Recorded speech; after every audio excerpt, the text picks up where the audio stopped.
You are listening to Rabbi Aryeh Wolbe of Torch in Houston, Texas. This is the Living Jewishly podcast. Welcome back, everybody, to the Living Jewishly podcast. We are in middle of the laws of Tefillin. We're going to finish the laws of Tefillin today. This is part 2. If one mistakenly removed the head tefillin first, he must put it aside and place the hand tefillin on first, as the Torah explicitly commands the hand tefillin before the head tefillin.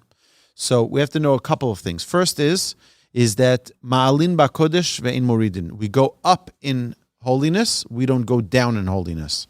Because the head tefillin are holier, because they have 4 separate compartments for tefillin, it's considered holier. Therefore, we always put the hand tefillin on first and then the head tefillin. Also, the verse in the Torah says that you shall tie them on your hand as a sign and then place them between your eyes as a sign. So what is that? That's telling you put the hand tefillin on first and then put the head tefillin on. But what's if you, by mistake, take the tefillin out of your bag and whoops, I took out the wrong one. Cover it, put it aside, and then take the correct one. Always put the hand one on first. This is not the case if one takes out the tefillin before the talis. If someone puts on the tefillin, takes out the tefillin from the bag before the talis, then they put on the tefillin and then later put on the talis after. Nothing should separate between tefillin, head or hand, and the skin. So not any garments. There shouldn't be any shirt sticking in under your, or a yarmulke. Sometimes I've seen people they're wearing their tefillin and their yarmulke is like someplace between the tefillin and the head. That's problematic. Or if someone has a Band-Aid. Be careful not to have any type of barrier between the tefillin and the skin. Lots of hair and large bangs could constitute a separation, and one should use caution. So if someone has a lot of hair, right, and then they put their tefillin on top of it, it might not even be on the head. It might be so far removed because of all that hair. So one should use caution for that. One should be careful that the knot on the hand tefillin always be near the heart. They should always be connected to the bayit, even when they're in the bag. So, just for our demonstration here, the hand tefillin have a knot on the side of the box. Okay? I'm going to show this here so our friends online can see this as well. So if you see, there is a knot over here, and this knot that is attached to the box, it's not attached, but it's touching the box. It should always be touching the box. And in fact, this tefillin is done properly, is that it has an extra sinew here, a little string, which is actually a sinew from the animal that this tefillin are made from, and it is tied to hold it together, to hold the knot always to be touching the box. Okay? The kesher should always be touching the bayis. The knot should always be touching the this, even when you wrap it up and put it back in the bag, you should ensure that it stays connected at all times. Now, it should also always be near the heart. So this is a lefty tefillin, so therefore it would be placed on the right arm. The knot is closest to the heart. But on a righty tefillin, it would be the reverse. You would put the tefillin here on our arm, and the knot would be on this side, closest to the heart. The knot should always be near the heart. Halacha number 30. So this is the ma'avarta, we said. This is like the bridge where the strap goes through. It's called the ma'avarta, the passage way. The ma'avarta, the passage part, should always be on the upper part of the bayis and the bayis on the bottom. So what does that mean? So how does the tefillin go onto the arm? Does it go like this or does it go like this? So the passage is always on the upper part of the arm and the bayis on the lower part of the arm. So this would be placed properly like this on the arm. Now again, this demonstration is incomplete because I'm wearing a jacket. Underneath the jacket, I'm wearing a shirt. All of that needs to be removed because the tefillin have to actually be on the flesh, on the skin. So for those of you online, don't worry. We do it properly. If no other option is available, like on a borrowed lefty pier, So if someone comes in, he doesn't have their tefillin, they left it in New York, and now they're here in Houston, they got to put on tefillin, they don't want to miss a day of wearing tefillin, so they borrow a pair of tefillin from the Torch Center, and the only one they can find is a lefty. But they're a righty, so what are they going to do? Then the yud towards the heart takes the highest order, and even though it's going to be backwards, and the passage part is going to be on the lower part, still, the most important thing is that the yud be next to the heart. One should not talk or interrupt between putting on the hand tefillin, and the head tefillin, not even with an eye or finger. Even Kaddish or Kedusha should not interrupt between head and hand tefillin. Not amen for someone else's blessing for tefillin is allowed because it's part of your mitzvah of putting on tefillin. So let me explain. When someone takes out the tefillin, as soon as they put it on their hand, they recite the blessing, they should not interrupt till the head tefillin are put on and the blessing is recited. No interruptions. Not even if someone comes over to you and says, what time is it? Ignore them. They don't exist. Because it's all part of one, it's like two halves of a mitzvah that you're bringing together. So if you take a break in between, now you're just separated between the mitzvah.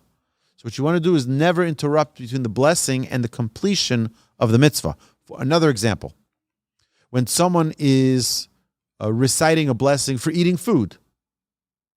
So what's the blessing and what's the mitzvah? The blessing is reciting the thank you to Hashem. The mitzvah is eating the fruit. So you're not supposed to talk between the blessing and the eating of the food. That doesn't mean till you're finished eating. If one did speak, they must readjust the tefillin and re-recite the blessings and retie the knots again. If the interruption was for the tefillin, it is not necessary to repeat anything. The intention upon reciting the blessing is that Hashem commanded us to wear these four portions on our arm opposite our heart and our head opposite our mind, to always recall the miracles that Hashem does for us, His oneness and power over everything, and one should devote himself and his urges and thoughts to Hashem and remember to limit his physical materialistic dependencies. So this is important. Okay, so now I'm putting on my tefillin. I'm doing it properly. What should my thoughts be? So that's what this halacha number 35 here, tells us what the intention, what the focus should be. The focus should be that I let go of everything else and connect to the Almighty. And even my physical things should be to the service of God. So my car should be to the service of God. My clothes should be for the service of God. Why? So I can look proper to represent God. A person should think about it. How am I committing my essence to God? Tefillin on the hand and head are two separate mitzvahs that are combined. Therefore, if only one is available or only one can be worn, both blessings should be recited on the one. So here's an example. Let's say someone comes in and they need a tefillin. There's only one pair of tefillin in the town. And that tefillin is not a pair, actually. It's only one. They only have one of them, either the head or the hand. That's it they have. Or if someone injured themselves, so if someone has a head injury and they can't put tefillin on their head, or if someone has an arm injury and they cannot put, for example, someone has a cast. I've seen people with casts from their shoulder all the way to the end of their, right? So putting on tefillin on top of a cast is not really going to do much. It's not on your arm. It's on a cast. So some of our modern day rabbis will say that indeed you should still, nonetheless, put it on top of the cast. But still, a person should put what you do have, what you are able to. If let's say the person has a broken arm, they cannot. It's so painful that they can't do it. I remember when I fractured my left shoulder, so it was a big miracle because it actually happened Friday afternoon. So I davened Friday morning with my tefillin properly, and then I had till Sunday to put on my tefillin the next time because Shabbos we don't wear tefillin. So by the time Sunday came, it was already feeling a little bit less tender, and I was able to put my tefillin on, even though it was with a lot of pain, but it was still manageable. If it would have been that morning that was necessary, it would have been an excruciating pain. Tefillin on the hand and head are two separate mitzvahs. Okay. A lefty does the reverse. He places the hand tefillin on the weaker, which for him is the right hand, of what everyone else puts on the left hand, because that's their weaker hand. An ambidextrous person does like a righty. So someone whose right and left are just as equally strong, then they put what a typical righty would, majority of people are righties, and places it on the hand of the weaker, the left hand. The width of each strap, so you see the straps here? The straps are, okay, so the minimum width of this strap should be no less than the length of a barley kernel.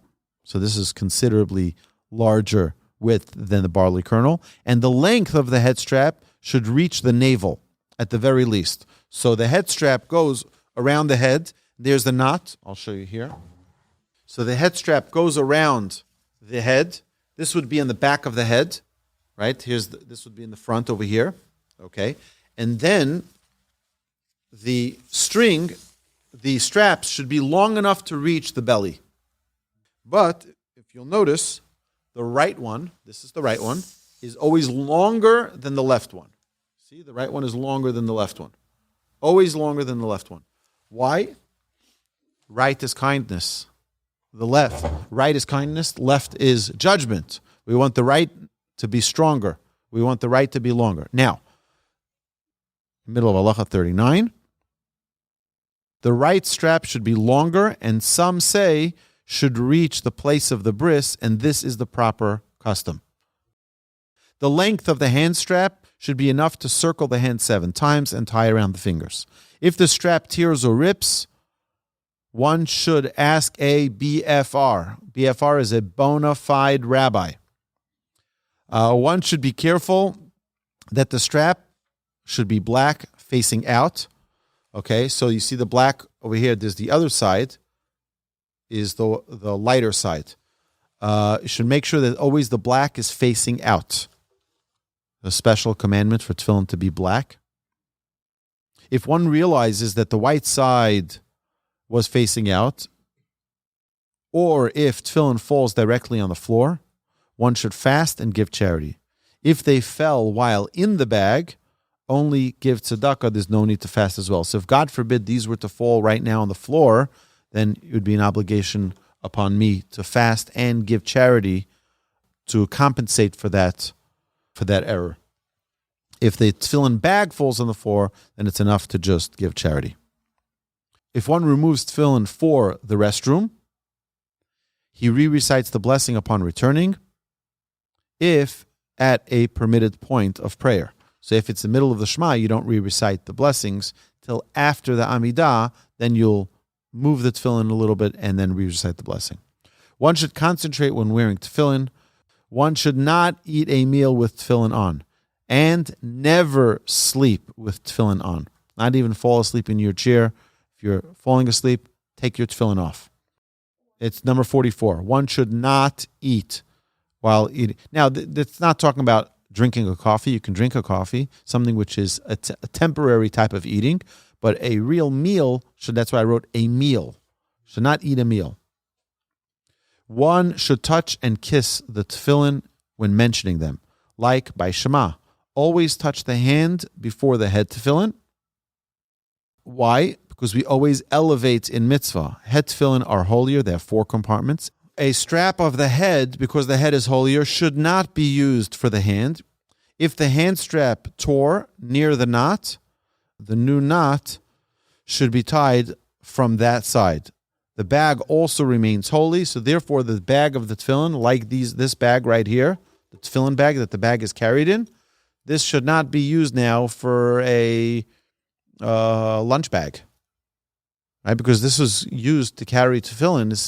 This itself has a category of holiness on it, and therefore it should not be used for anything else.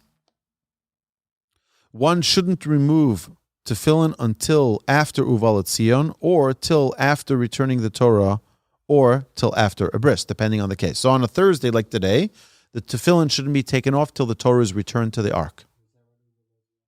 Uvalat Sion is the end of the prayer. So on a regular day, not Monday and Thursday, where we don't take out the Torah, till after Uvalat Sion, which is one of the last parts of the prayer. So till then. But if you have the Torah and the Torah is returned after Uvalat Sion, then till after the Torah. And if there's a bris in the synagogue, till not after the bris. On Rosh Chodesh, the tefillin are removed before the Musaf prayer. Unwrapping the tefillin is done standing. So if someone is taking off the tefillin, they should be standing. And in the reverse of how they were done. So first remove the ties around the fingers, then remove the head tefillin with the left hand. Why? Right hand means I'm excited to do something. I do it with my right hand. Left hand is like, I really don't want to do this. I don't want to take it off. We don't want to take our tefillin off. We want to keep them on all day, but because we cannot keep a clean mind and clean body, therefore we only wear tefillin during the prayers. So as to show our dissatisfaction that we're taking off our tefillin, we take it off with our left hand, showing an unwillingness to remove them. And then remove the hand tefillin, and then the talus. The talus should be removed only after the tefillin are already off. One should not remove the tefillin before the open Torah scroll or before his rabbi. So if your rabbi, your teacher, your master, not the rabbi of the synagogue, that's not what it's referring to, but if your rabbi, your teacher, your master, who you've learned your Torah from, it's not respectful to take your tefillin off in front of them. So you go to the side room and take it off there. Something that was not mentioned in these halachas is that one is supposed to put on the tefillin outside of the synagogue and walk into the synagogue with the tefillin on. Now, outside the synagogue doesn't mean in the parking lot. Outside of the synagogue means in the room outside of the actual sanctuary. So that way, when you walk into the sanctuary, you are all fully clothed with your tefillin on.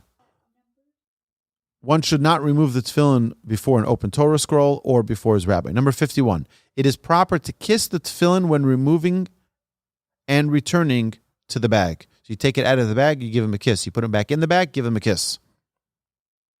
52, the rosh, the head tefillin, goes on the right. Rosh, right. RR, right. Rosh goes on the right of the bag. And the yud, the hand tefillin, goes on the left. And one should be careful not to put the hand tefillin on top of the head tefillin. Why? Because then when you're going to take it out, the head tefillin are going to come out first. So be careful not to do that. That's why the bags that we have, they're side by side.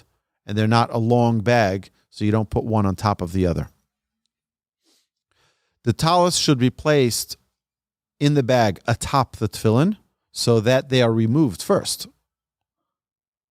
If a minyan is praying, one who doesn't have tefillin should best recite Shema and Amidah with the congregation and borrow after davening and recite the Shema again with the tefillin. Tefillin should not be worn at night, period. Ever. They should not be worn at night. It's a mitzvah during the day, not at night.